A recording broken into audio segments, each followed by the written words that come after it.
So, sorry, I did take some time. We'd love to have you come and give us your opinion about what you think is important, issues you want to talk about, announcements you have to make, and just come up here, line up, and share with us. Okay?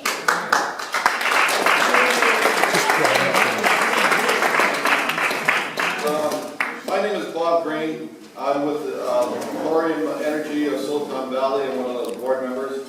And what I've come to do tonight is to challenge the Green Party, even though my name is Green. I'm challenging the Green Party to be actually green.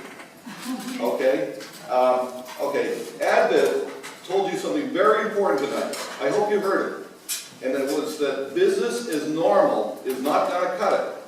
Okay, we're in a serious ecological crisis. And what is your position on ocean acidification? Okay, a lot of people haven't even heard of it. And this is a major problem that we are poisoning our oceans. The CO2 combines with the H2O to form acid. And we're changing the pH in the oceans. We're changing the chemistry. And that impedes the development of shellfish and fish skeletons. Okay, so Advent is really right when he says, we're going to not have fish. He's right.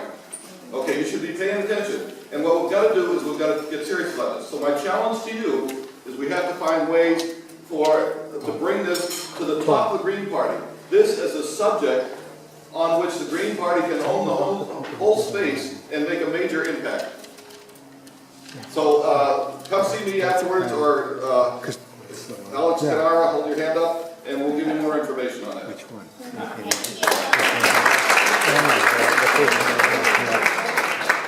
I'd like to mention, I did mention that Senator Bernie Sanders did introduce his single-payer legislation. I'm a member of Single Payer now, and what we do is collect signatures on postcards so that we can take them to the legislators. In this case, we'd be taking this to Senator Dianne Feinstein to actually encourage her to sign on to this. As you all know, Dianne Feinstein has said, I'm not there yet. So I have these, and I will, there's 3 of these on the page, and if folks could just sign, pass them around your table, sign them, we will deliver them to Dianne Feinstein's office. Thank you.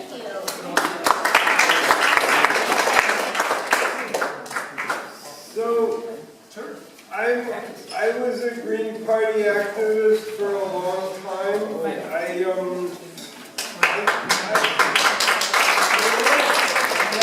But more recently, I've been working on how do we change behavior to use less oil, because I think waiting for Washington to legislate it is barking up the wrong tree. So I've been essentially a bike party activist. So, you know, like the name Green Party, the second word is party, but in bike party, it's about having a party that we can all enjoy. So once a month, we have a bike ride, and we plan it out so that it's like we meet in large public lots. We use 4-lane streets, so there's 1 lane for us and 1 lane for the cars. And we just enjoy the evening together, you know. And because if you ride bikes with other people and enjoy it, you'll go home thinking bike riding is fun. And that's the key to getting out of your car. If it isn't fun, it doesn't get done, so enjoy riding a bike.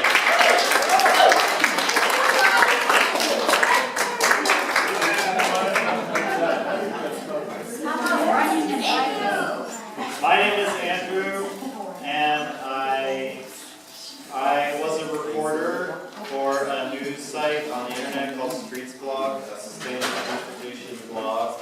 And from that experience, I learned that a critical media is critical to pushing everything we believe in. So I wanted to tell you about an opportunity to join a volunteer news site that's local, reporting on environmental submit it, it's all anonymous. So it's a collective effort.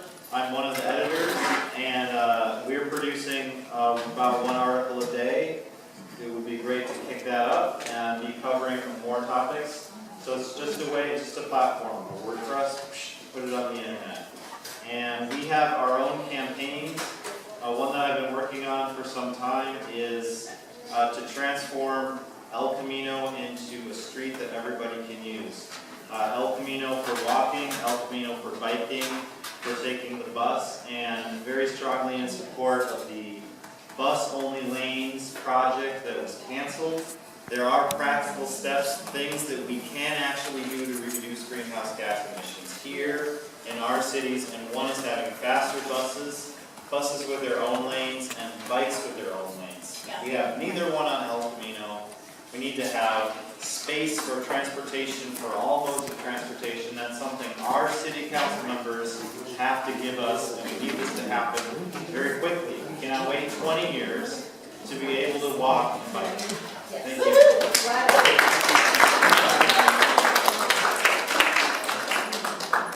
Hi, so my name is Joyce.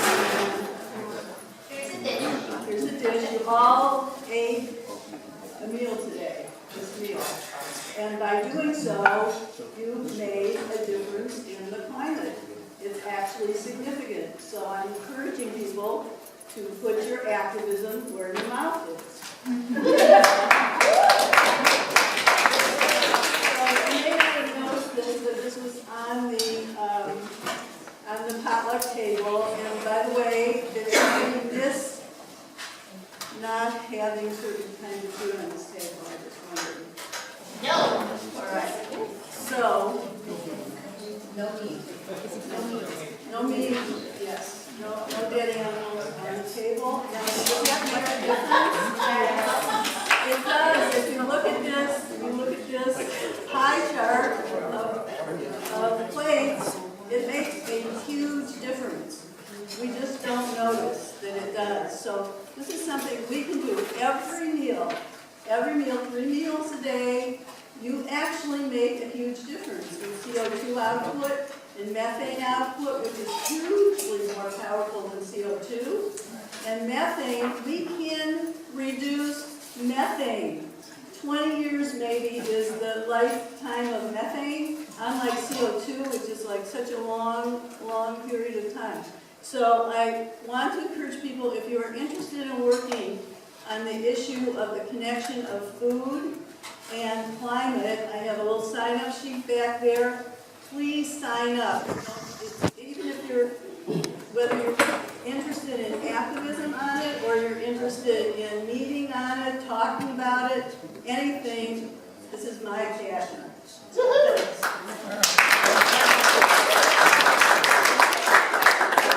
Sign on your plate.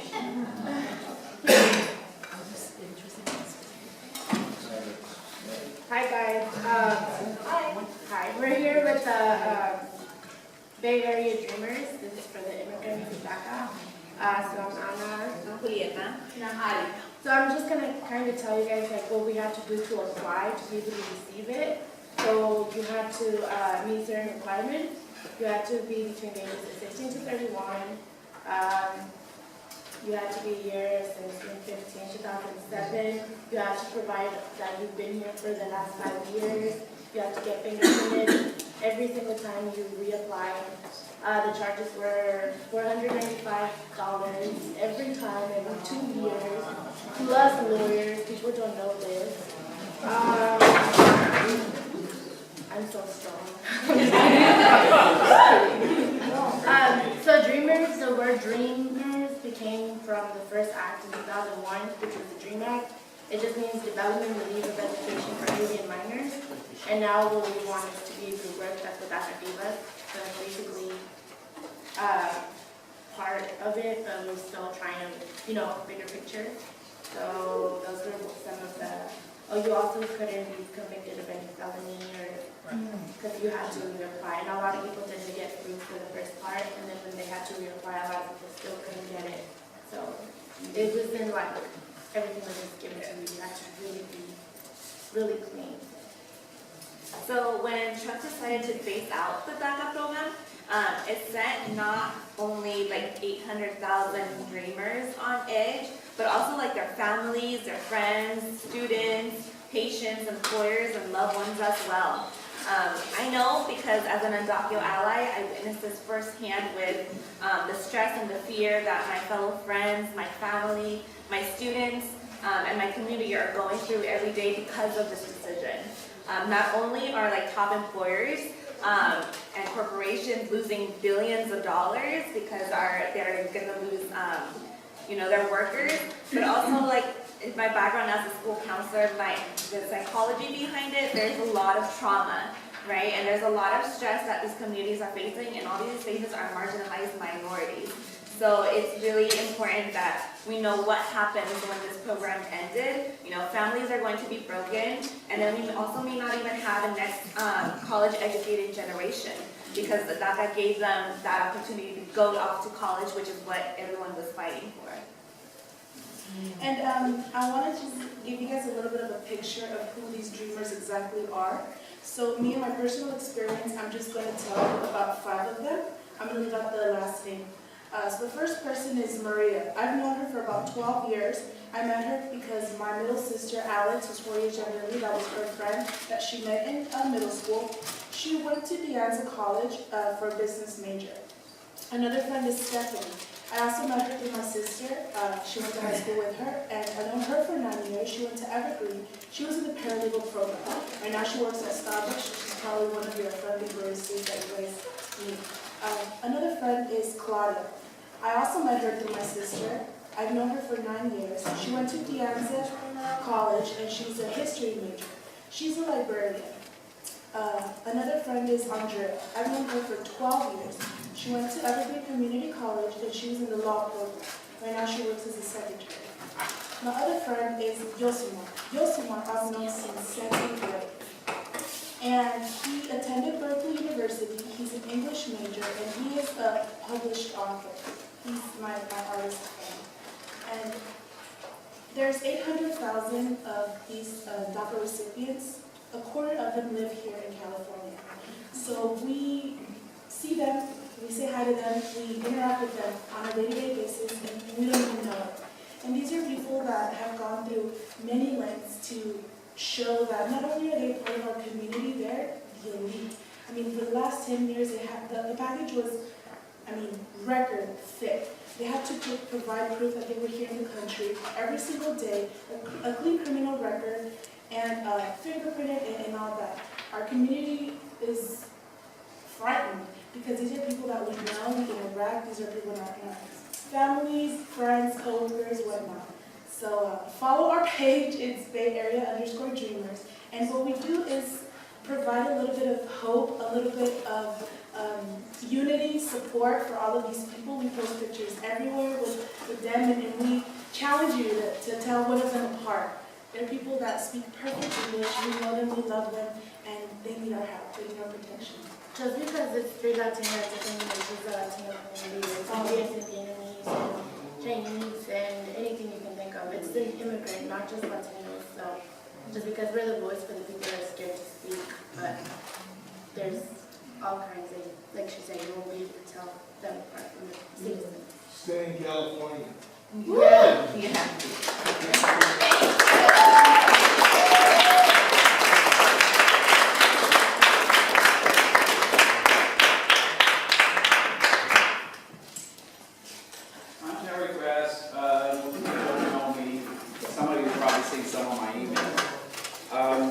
In response to what they just said, I wanted to mention the movie A Day Without a Mexican. I thought it was great, it's funny, it shows what happens to California when all the immigrants are gone. It's pretty bad. What I'm up here to talk about is one of the things that keeps frustrating me is how this country, the conventional wisdom these days is that the country is center-right. But when you poll the American people, they generally have progressive values, and they generally agree with Bernie Sanders. So what happened? I think the answer is the right is much better organized than the left. If the left was anywhere near as well organized as the right, we'd be winning lots of stuff.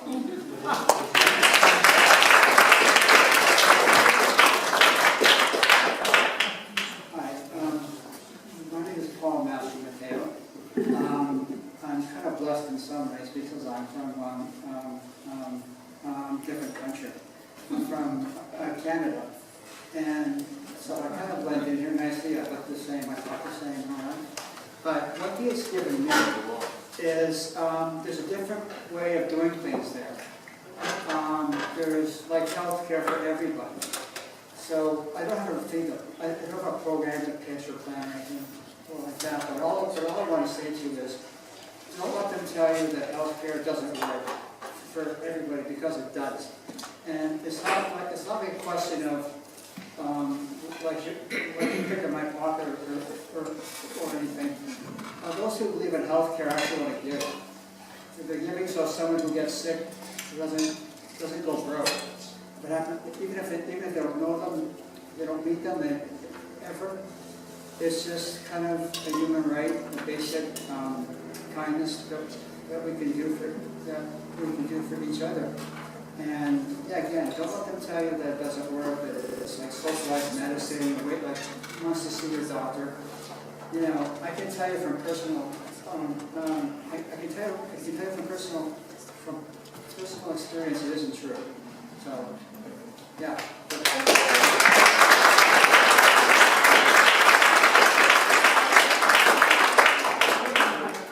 Okay, I have an announcement actually, and that is to let you know that as well as being county council for the Green Party of Santa Clara County, I'm also one of the co-coordinators for the South Bay Progressive Alliance. This organization is about to launch next Sunday. It's been in the making for about a year. It's been a long time.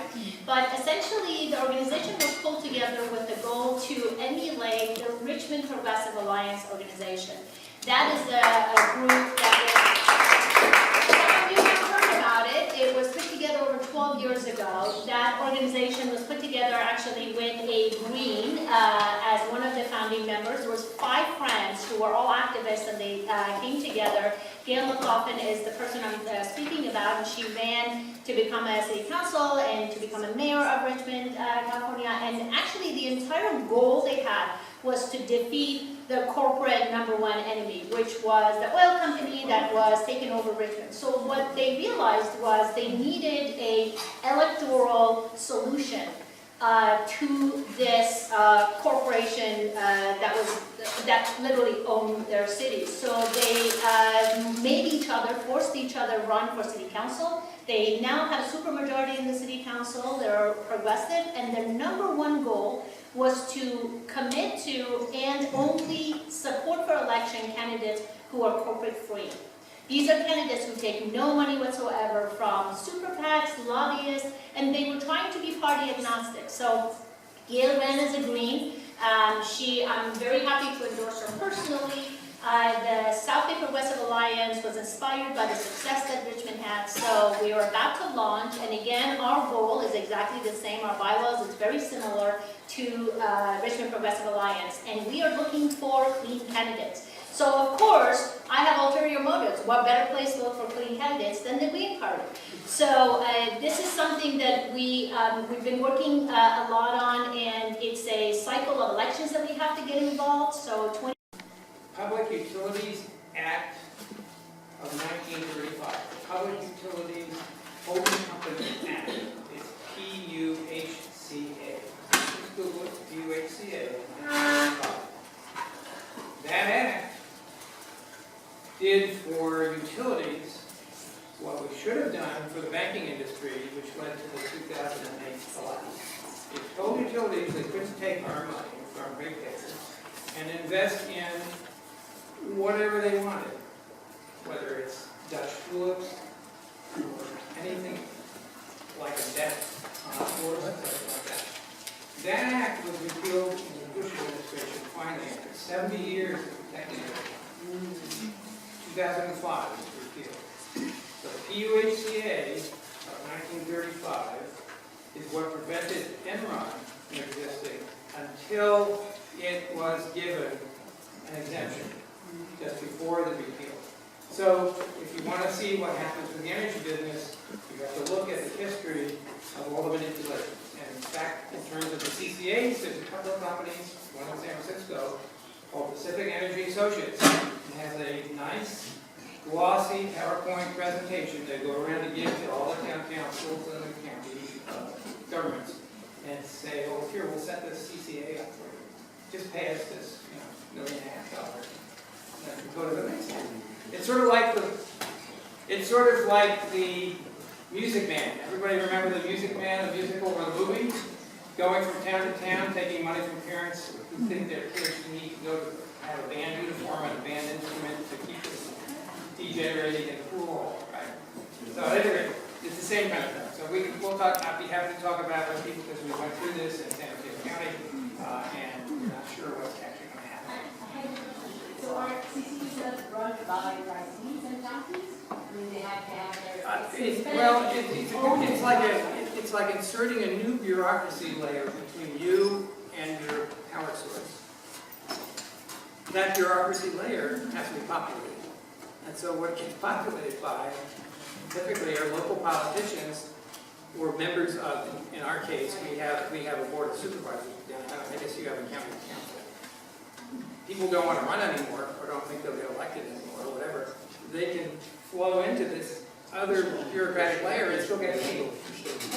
We have a council member from every one of the 20 towns, cities in San Diego County that's paid to be on the executive board of this PCA. They can choose the source of electricity. They can choose it, but they can't audit it. And the government is the problem. The state legislature has allowed this to happen because they did not regulate the CCAs under the CPUC. PG&E is the problem, sir. No, PG&E is actually a problem in many ways, but it's not a problem because of that. I disagree. Well, you might disagree. I'm just saying PG&E has a lot of problems. Okay,